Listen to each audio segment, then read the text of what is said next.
A very good evening to one and all. If I am audible, kindly raise your hands.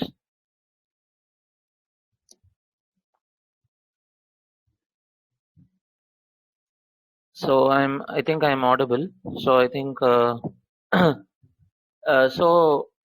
before starting my session, I just want to introduce myself. I have been the program co-director of this business analytics and intelligence, which we jointly developed with Arizona State University Thunderbird School of Management. So this postgraduate diploma in business analytics and intelligence covers a wide variety of topics, starting from descriptive statistics to probability and then predictive analysis, where we actually use a lot of different kind of methodologies in predictive analytics to gain different insights. Also, data mining is also covered in this area, where Arizona State University will teach you what is data mining and how you can mine huge amount of data sets to give a different framework. So this program has different parts and each of them is covered in a very gradual learning way so that you can actually understand most of the topics. So before jumping to the predictive analytics, I also want to stress upon the program is targeted at different industries, and that is how the case studies have also been built throughout this whole program. So I am going to actually share with you some of the case studies which we have actually developed particularly for this program and to fit different kind of professionals coming from a marketing or a digital marketing background to a banking industry to a fast moving consumer goods. So the dimension of the people which we cover in this program is very vast. I will run you through some of the case studies. I am not going to run through the nitty gritty of the case study, but I will actually touch upon why we covered this case study and why it is very, very prevalent and widely important in today's scenario. If you have any questions, kindly put it in the question tab. I will take it at the end. I will just talk for another 20 minutes and then after that I will actually take questions based on your queries. So in the predictive analytics, we covered some case studies related to advertising. In this corona pandemic situation, as you are all aware that most of your advertising is going to be very digital. So advertising is a very important area to gain traction and mileage in any of your business. So what we cover in this case study is we try to understand different traditional mediums such as TV, radio and newspaper, and also understand the sale of different kind of products. It can be any business. We are not restricted to any some pertinent business. We have actually opened it to any business. So assuming that you want to do a digital marketing, currently the digital marketing is a widespread framework which a lot of people are following. So the case study which we have put here is to understand how your different expenditure in different kind of mediums, such as we have taken a traditional medium such as TV, radio and newspaper, which is still prevalent nowadays, and want to understand how it affects the sales. So the reason for doing this is assuming that let's take a simple example of Easy Day or Big Bazaar. So they may have a certain amount of sales which is already happening to them and they want to improve this sales.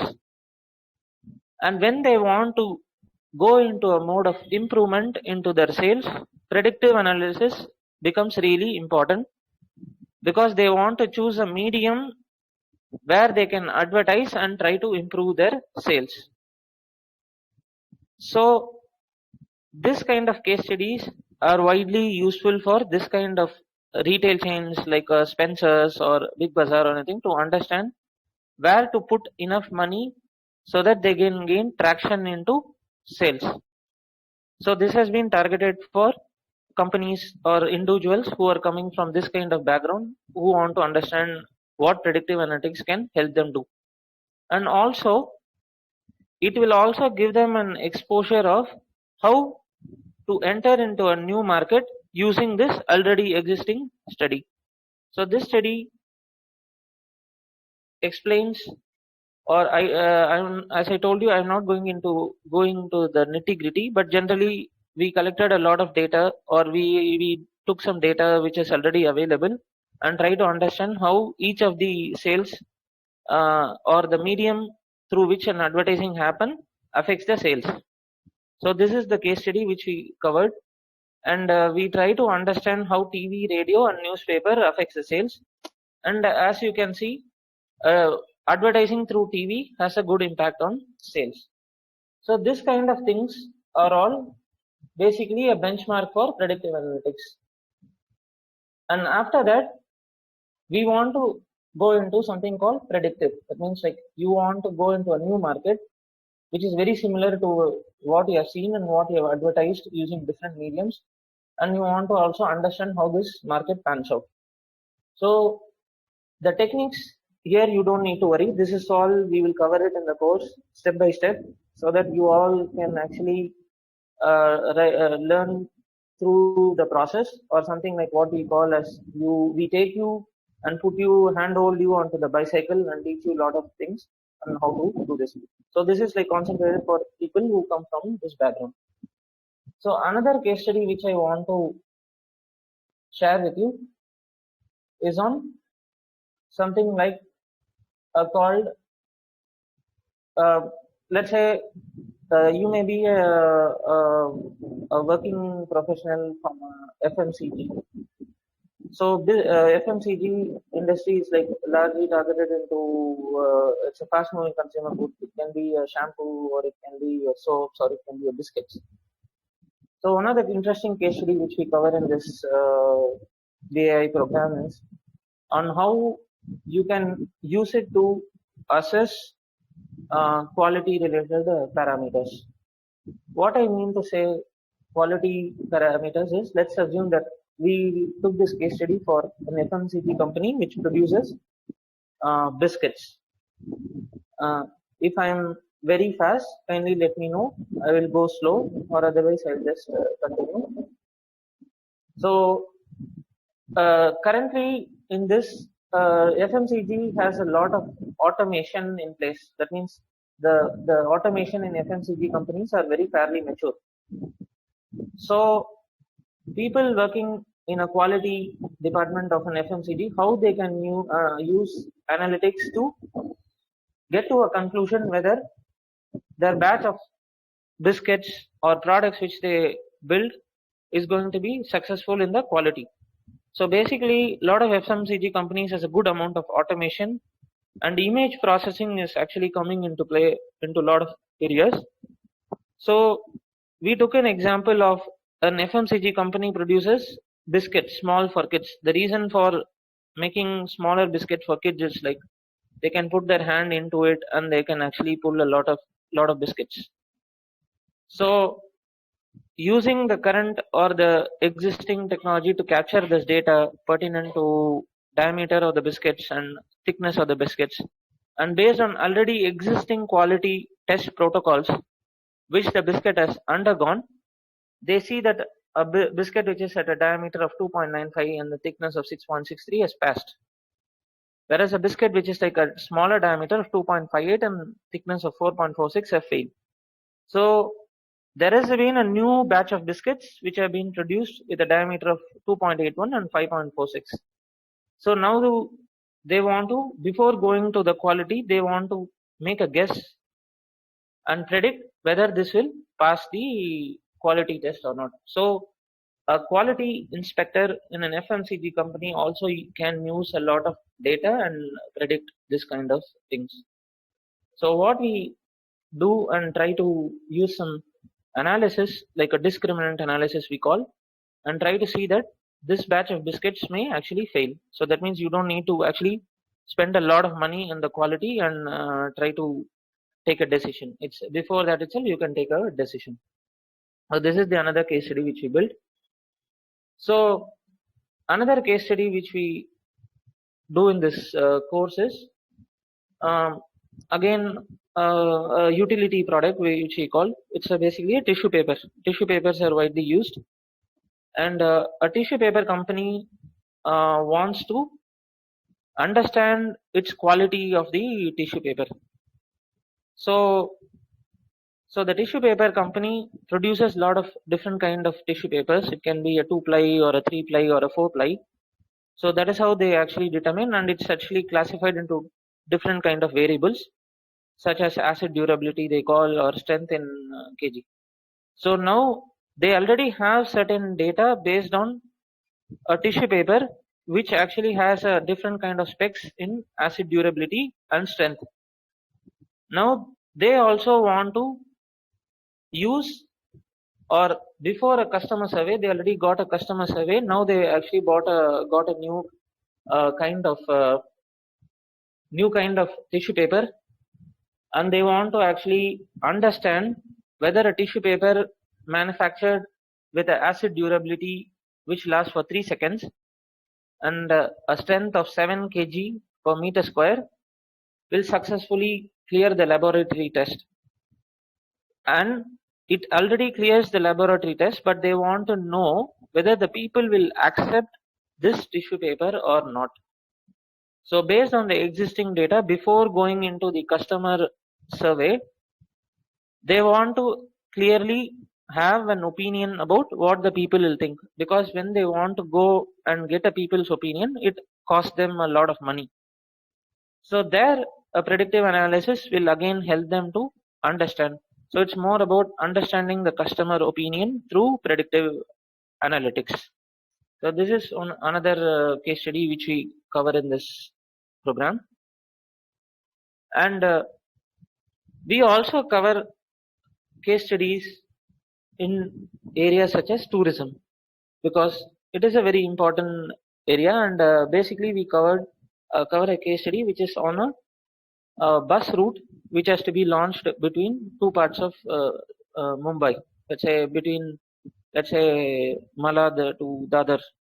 A tourism company wants to know whether the people will actually accept or commute through a bus, and they are taken a major route, and they want to identify the how many people may travel. So for that also we can use predictive analytics. So that's a vital thing which can be used, because they conduct a questionnaire survey, and which has like a gender, which is based on some car ownership, which is based on some travel cost, income level, and what is the current transportation mode they choose.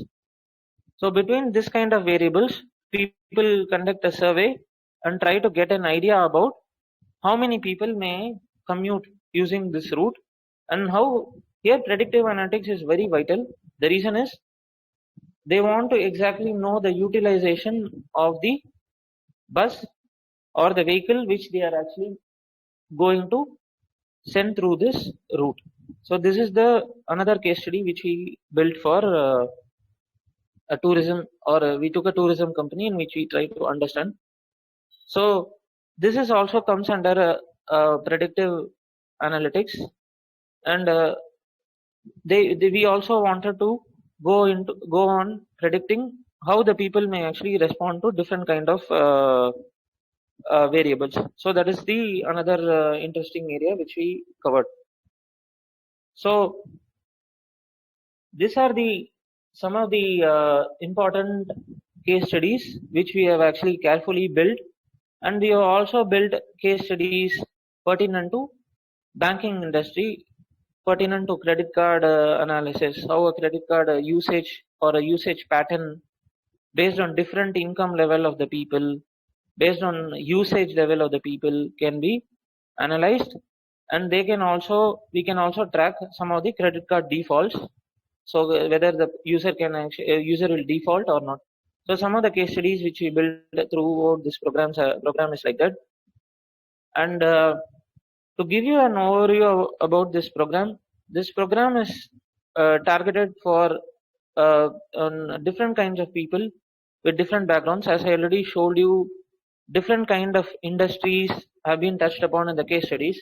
So we cover a wide bandwidth of people. Another thing is the program actually specifically emphasizes on decision making. The business analytics is a tool which is used, and the intelligence is actually overlapped onto the tool to make a good decision. So you may be working in a company and you may be in a junior level position, or you may be actually in a senior level or a senior level position. It touches both aspects of you.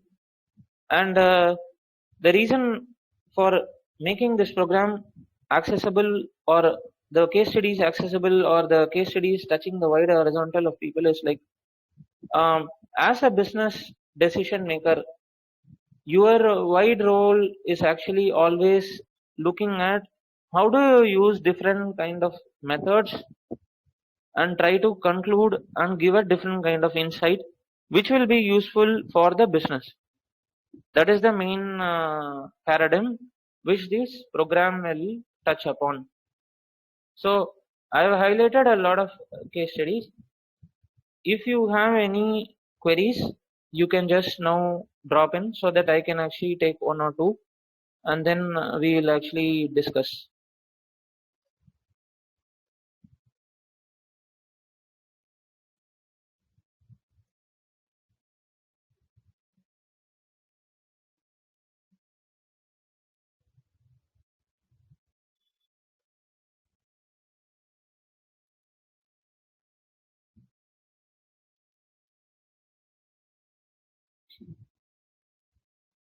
Um, yes, like right now I have almost completed some little bit of overview about the program. So if you have any queries, you can feel free to drop by.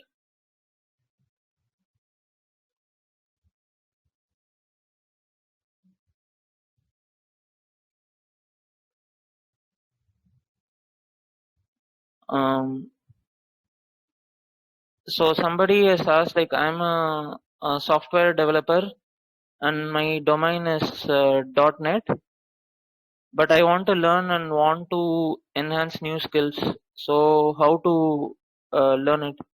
Okay, as I already told you, this program actually touches upon different kind of industries, and it doesn't. You can be a software developer, and you can have any domain, but the overall objective is to make you understand how data can be effective in decision making.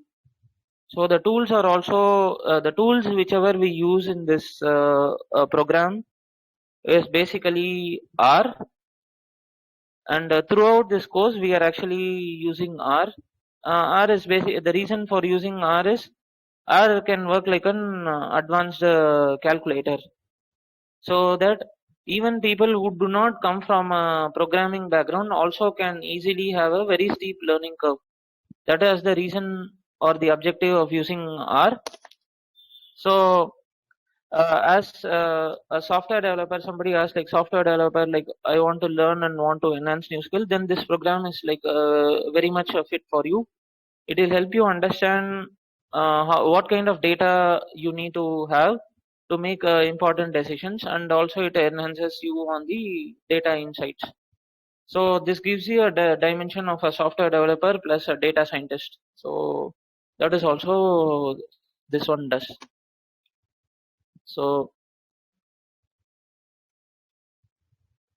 like, you can feel free to ask more questions.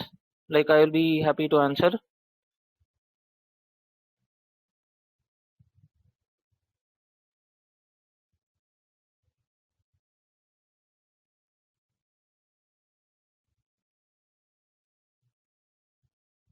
Okay.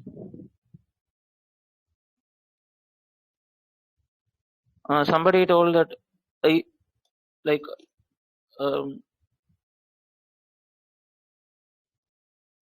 hello, Gaurish?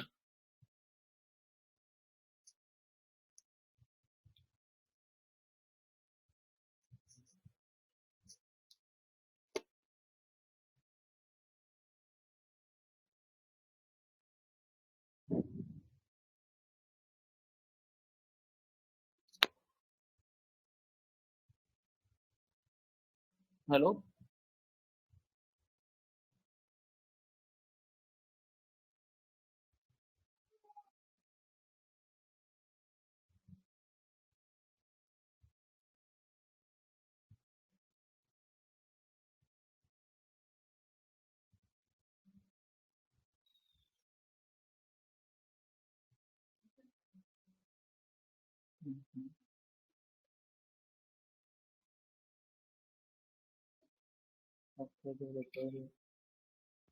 Explain somebody else asked, like, okay, Harshal has asked, like, what is predictive analysis? Basically, predictive analysis is you try to do something like a forecast. So we have some existing data, and we actually, let's say, here in this itself, in this case study itself, assuming that you are in the advertising background, advertising itself, if you want, you want to actually identify right avenues to do advertising. So before you put in a lot of money into a certain medium of advertising, you want to see what is the impact of the sales. So the reason for using predictive analysis is you may have a certain set of variables and certain set of schema which may actually work on a certain kind of market. Assuming a company wants to enter into a new market, they do a market research and then identify what is the pattern of that market, and their new market also may be a very similar market. So before entering into this market, they want to actually do a predictive analysis to understand whether this kind of advertising will work on the new market or not. Otherwise, you are going to waste a lot of money on advertising, because advertising cost is still expensive, even though it's a digital also is an expensive medium.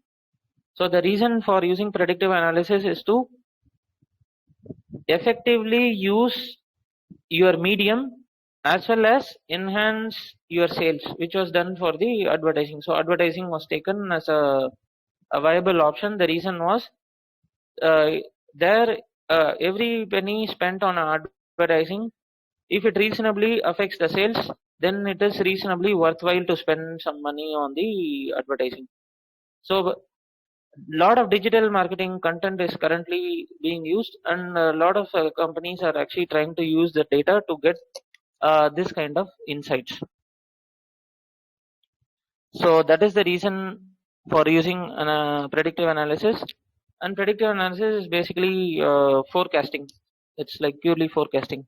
So here, like, as I showed you, like, a TV, radio, and a newspaper is actually basically three mediums, and we want to now do a predictive analysis on how much money, let's say, we spend on TV and the radio put together, and you want to see whether actually can we improve the number of sales. So you don't need to put all the money into one medium. If two mediums are effective, then actually predictive analysis helps you to identify 2-3 different channels and regulate your cash flows so that you can optimally get a result pertinent to the sales. So that was the reason why predictive analysis is used.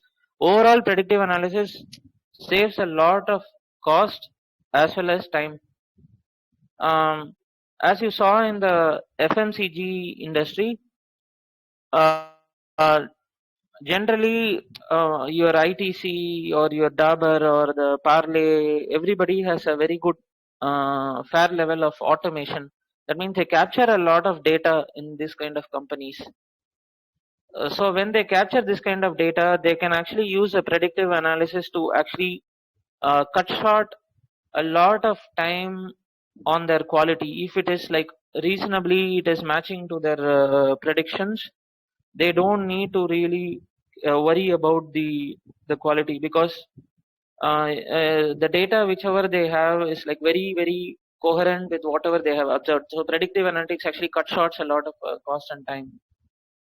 Similarly, predictive analysis is very vital in tourism or a travel kind of industries, where there is like a fleet of bus operator has a fleet of buses.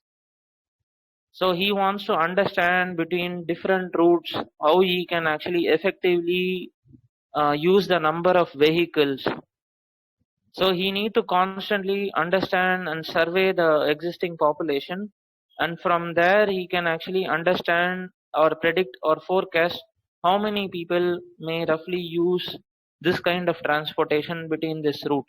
So based on that, he can definitely do a benchmarking on the number of buses he's going to ferry through that route. So in travel or the bus operator company, the predictive analysis is very vital. So it saves a lot of. You don't need to actually send buses in areas where there is not much population which is going to use it. So a predictive analysis will clearly tell you whether there is a right demand, and based on the demand, you can create a supply. Similarly, if you look at the banking industry now, digital is going to be widely it's going to be widely embraced, or like already we are doing a lot of digital, no doubt.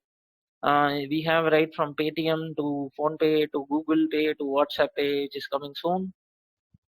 So when you have this much amount of digital transactions, predictive analysis really helps you in understand the customer mindset without touching him directly. So certain customer behavioral aspects can be easily predicted, and based on their past activities, you can definitely, let's say a customer is buying a certain kind of fringe products using a digital transaction, then the predictive analysis really helps you in understanding customer behavior, and then give him some reasonable amount of discounts or rebates, so that the customer is still a customer who is available to that particular payment services. So that is the reason why Paytm gives some rebates, so that the customer actually is with them. Similarly, some of the other companies make sure that the transaction is very smooth. You can definitely do a very seamless transaction between different kind of digital payment frameworks. So this is what actually predictive analysis helps you to understand. So it is totally understanding the customer without even knowing them or knowing their mindsets.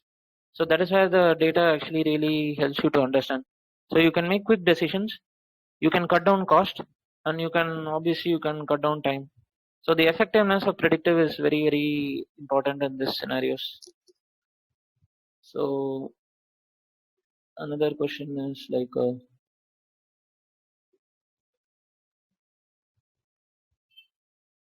uh, to know details of the available course, um, you need to go to, or you I think Gaurish can explain, like they want to know the details of the available course.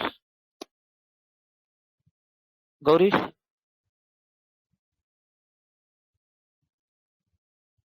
Basically you can go to the Amity Future Academy web page, and you can actually get the details. It's like maybe I can just send you Amity Future Academy.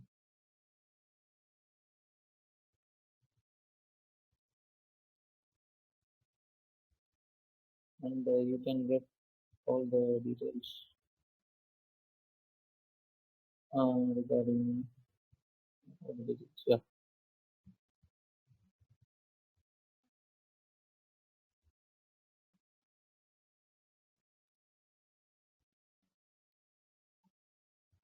So what is the uh, probability? So Saustav has asked a question that uh, what is the probability of variation from prediction to actual? Okay, let's say like basically when we are taking talking about advertising data, the prediction accuracy in generally feels like advertising or marketing is the prediction accuracy is only 50%, because you are investing on a certain medium and then you are actually trying to track sales, which is totally not connected to each other. But as such, you are taking or deriving the data from the sales and you are actually trying to map it into a certain market and try to tell that okay, I put this much money or this much money of money into TV and radio and newspaper, and based on that I want to actually correlate the sales. So sales is purely customer driven. So either it could have actually come from your advertising or it could not even have come from your advertising. But the overall the between the prediction and the variation, there is definitely like a 50% change difference will be there. Whatever you see from the prediction or the variation from prediction to actual, it will definitely differ. So in advertising and TV, it's like that. But when it goes close to a regulated environment, these are the advertising is not a very regulated environment, right? Because you have disconnected people who are buying, you have advertising in a different formats. But whereas when we are talking about where manufacturing or quality, the variation from prediction to actual is pretty good. We are talking about like almost 70 to 75% accuracy.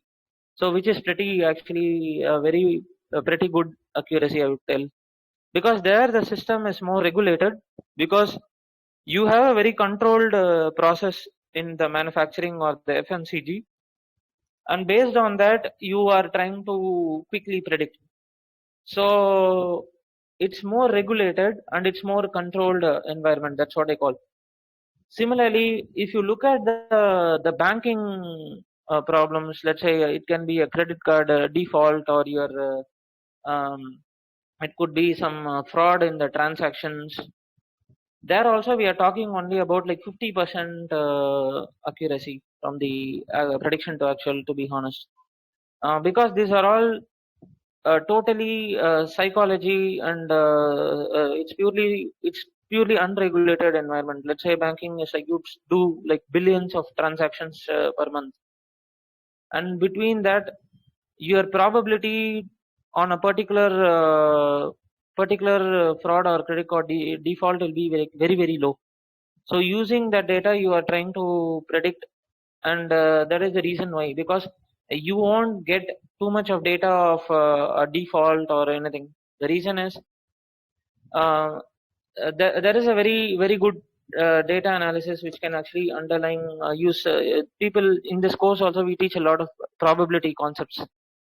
The fundamental reason to teach probability concepts is basically you derive most of your prediction from probability, and that is the reason why it is like the module covers a very good amount of probability, and probability is very very important to understand. So unregulated industry, the accuracy was only like 40 to 50%. In a regulated industry we are talking about like 70 to 80% accuracy from the prediction to actual.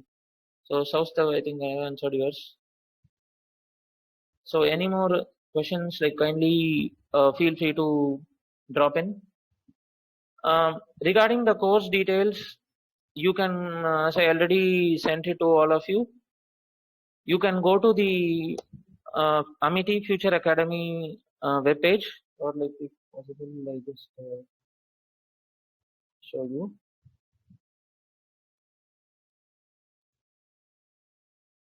Future Academy.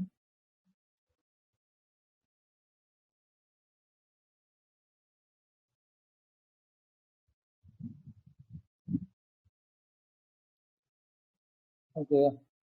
So are you able to, is everybody able to see my screen where I put the Amity Future Academy homepage? If you are seeing it, just raise your hands, please.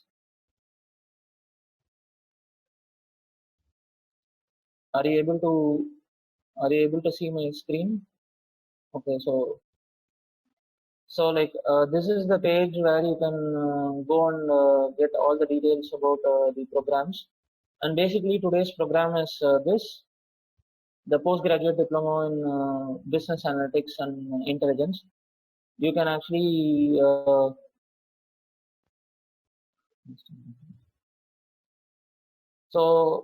you can actually go and find out when the upcoming batch starts, what is the duration of the program, and what is the recommended hours per week. And you can also go and find out the curriculum which we cover here. Like basically, we start with science of data-driven decision making. Then we all the way go to inferential statistics, where the probability is covered. So science of decision data making, we actually talk about like a lot of descriptive statistics. How do you use data and manipulate the data? How do you transform the data and all? So then predictive analytics has a lot of different kind of methods. Then we go to forecasting is also a predictive analysis, but just we call it as forecasting because it's more on the time bound time series methods. Clustering is a more of an unsupervised technique where you do not have reliable data, but you try to actually accumulate the data and try to find out. Then all the way we go to data mining and predictive analytics. So Capstone project is there. Like Capstone basically relies on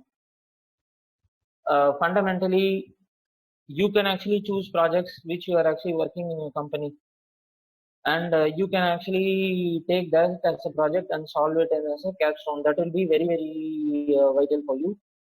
So uh, if you so these are maybe like so mainly me and Suresh are the ones who actually design and develop the overall content, and we have a faculty from Arizona State University, Professor Kavos and Alan, and Professor Ashish also sometimes interacts in this program. So the faculty also, you can go and have a heads up about like what they do and all. So that is how it is.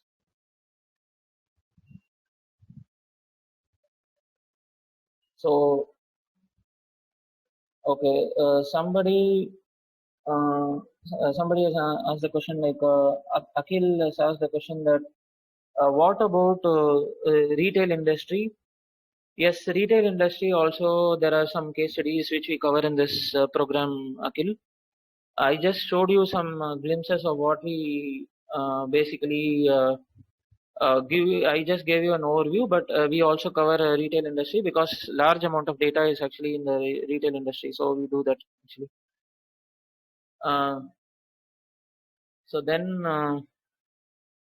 there are other questions like somebody has told that is a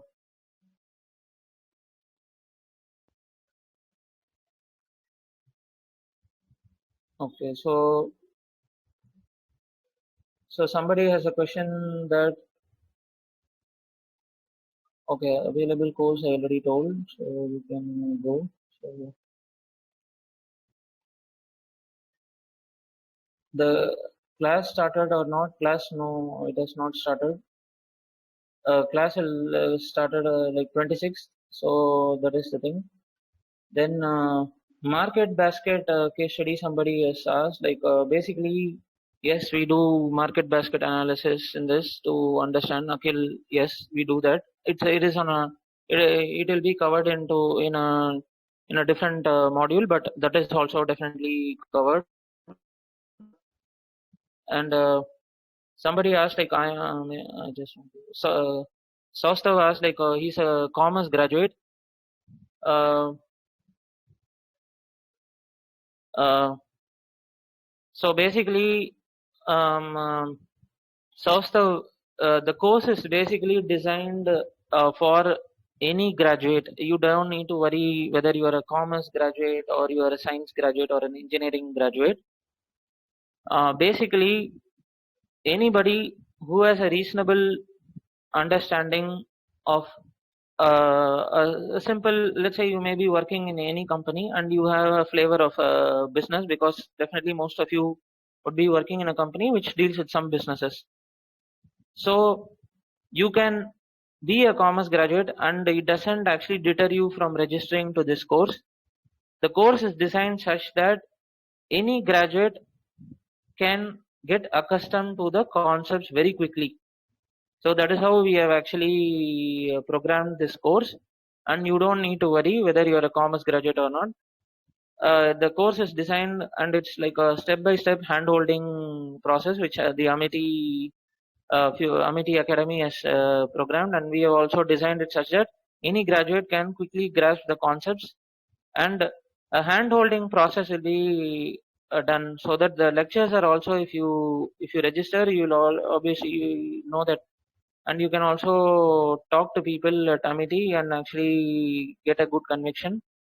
So most of the videos are actually such that like it starts from a very basic concept and then we all the way stack the concepts, so that it's a methodical and a basic process which we follow. So you don't need to worry, Saustav, that you are a commerce graduate. You can definitely enroll for this program. There is no problem. Yes, is it suitable for me? Yes, it's definitely suitable, as long as like you have you are working in any company. You can be any graduate. As I told you, you can definitely enroll for this course. It will give you a different insight about how data can actually be very useful to you. So that is how the overall program is actually designed. So so any more questions, just feel free to ask. Can you inform us when anybody will change their domain after completion? Of course, how much salary will get in future as a junior level in companies? This one, I think you can talk to Amity Future Academy people. They have a very good placement team, which actually helps a lot of people who have actually changed or transitioned their careers from different walks of life. So I don't know the exact numbers, but I have heard that a lot of people have actually done domain change, and they are reasonably well placed. So you can talk to their Amity counselors to get a good confidence about, like, yeah.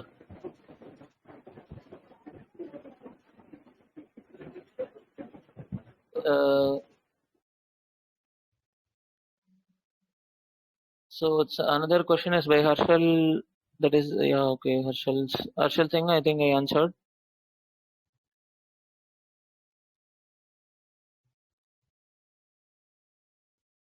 Then what are the prerequisites for the course?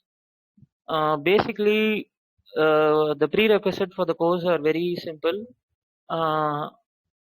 We have kept a prerequisite that you do not need to have a programming experience. The reason is the course is actually step-by-step introduction to R and all, so you can easily, or like you can actually grasp the concepts, and to grasp the concept, the Amity Future Team Academy team will really handhold with you on this process. As a prerequisite, I would always generally the prerequisite which you have kept is very simple. As long as you have a basic math, that is 10th and 12th standard mathematics, and basic knowledge of English is good enough for you to get started. There is no more very specific prerequisite. So as long as anybody, this is a question by Srinivasan. So he has asked this question. So the prerequisite for this course is like just a basic mathematics and a basic knowledge of English. That's it. So nothing more. So we have kept it very simple.